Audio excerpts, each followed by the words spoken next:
Jamin, he, him in California says, how does someone who's biological male know the experience of someone biological female? So, Jamin, you are live with Arden and Luxander. Why don't you set it up? Where are you coming from on this? Yeah. Okay. Well, first of all, I'm new to the topic, so I apologize in advance if and when I use the wrong vocabulary or offensive terms.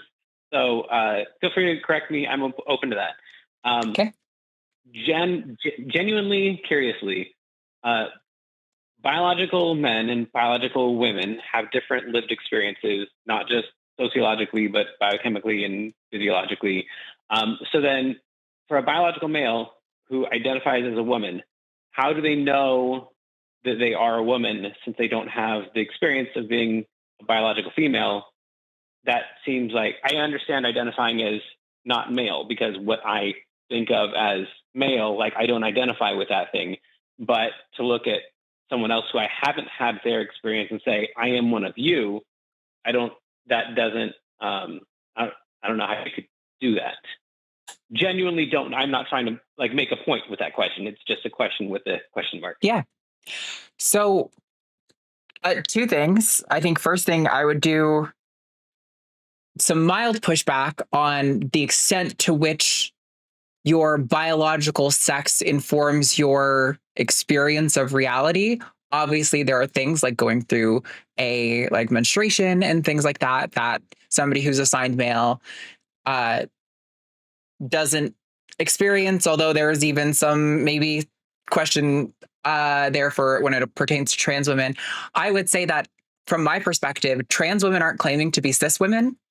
So me saying I'm a woman is not me saying I am identical to somebody who is a cis woman. I think that is a huge misconception.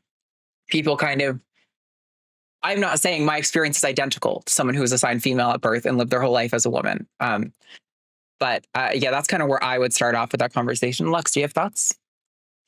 I mean, I think you're on to something with like the where this thought process starts is like it pretty much always starts with a feeling of alienation from the assigned gender, right? Like it may not be clear that you know for sure what is on the other side of this because I, as a non-binary person, I at first was like, oh, I feel this way. Like I must be a binary trans person. And so I started like going through the motions of doing that. And then I was like, oh, also hate this. Not a big fan. Not a big fan of either one of these things, as a matter of fact.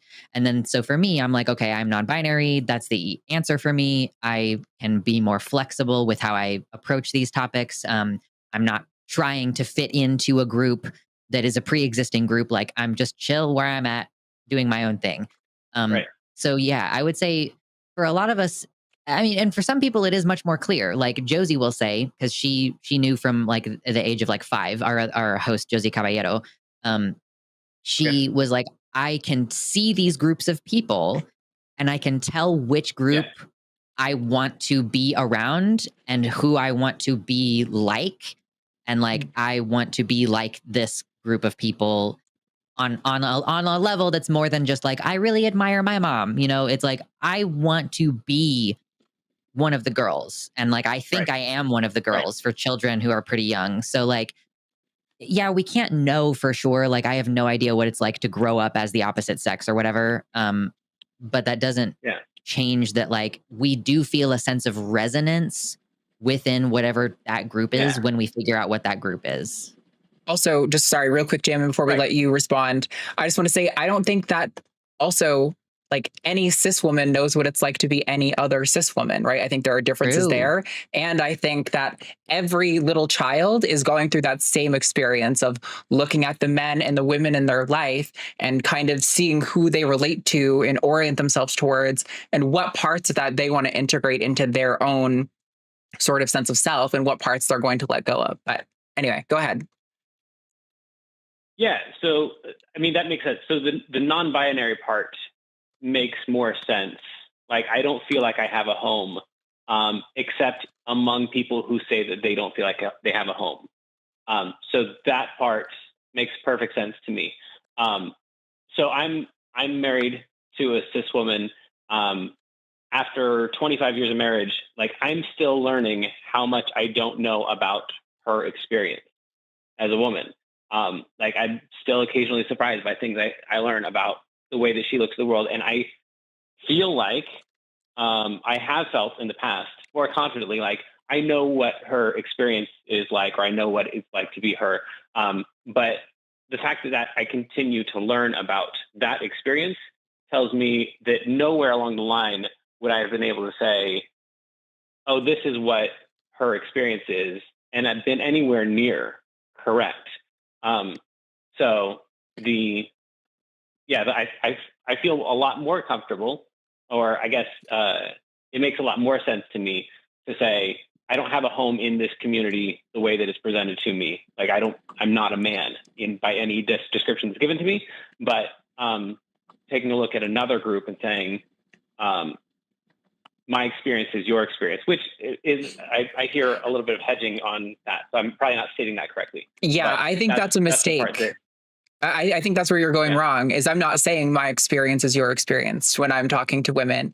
I'm saying that, like you're talking about, when I was growing up as a little boy and my dad would bring me to go ice fishing for 6 hours out on the frozen lake with his friend and his son, and they were doing boy talk, I felt like existential dread. Like, what is this environment I'm in? This is horrifying. And when I finally transitioned and let myself feel comfortable as who I am and hung out with my girlfriends, right? Not partners, but my girls who are friends, and kind of integrate as a woman into that space, I felt so normal and at peace. And I was like, wow, the way I've interfaced with the world, this is where that works. This is where that feels normal. I do feel a home in this sense of self, right? So you're talking about that sense of like no sense of home. And I totally understand that.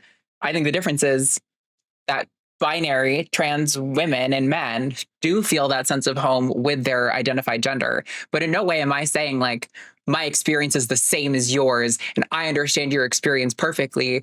But I would say, to the extent that you were like, oh, I was realizing there was things about her experience that I never could have known. It's like, sure. But also, I think somebody who probably identifies as a woman is going to have less of that reaction to women's experiences, because they're going to have been more attentive their whole life to the experiences of women. And especially for people who transition at a young age, like I experience misogyny when I go about in the world. So I do understand a lot of women's experiences, at least in certain domains, because I'm experiencing them literally, when people are treating me in misogynistic ways, they don't know whether I'm trans or cis. They just treat me with misogyny. And like, that is an experience that I'm getting like, wholesale. There's no filter through that experience. Yeah. Absolutely. Yeah. And that's why I say like, it's not just sociological, but also biochemical and physiological. And those are the parts that seem less knowable. But I'm not hearing from you, what I feel like I'm hearing from other places. So there's some generalizing going on here. But yeah, that makes sense to me. Unfortunately, I do want to reiterate. I do want to reiterate, like maybe something that you're hearing from other trans activists is that for a person who is trans growing up as a little boy is a different experience to a man growing up as a little boy. Yeah. So when trans women are talking about their experience as children, maybe they don't know what it's like to be socialized as a cis female, but they also don't receive the typical socialization that boys do. So they are growing up with something going on. And so for them, it's basically like, I grew up with a very unique form of suppressed girlhood, like decontextualized girlhood in a way. So yeah, maybe that's part of it, is like sometimes people say like, I always knew, or like my experience isn't fundamentally that different to a cis woman's, is like, first of all, yeah, once you transition, then yeah, you're experiencing misogyny, and it's just kind of like, that's what life is like now. It doesn't change your feeling of belonging in that group. It does. It's like one of the negative things about being a woman, but it doesn't make you feel like you're going to stop being a woman because you get catcalled now.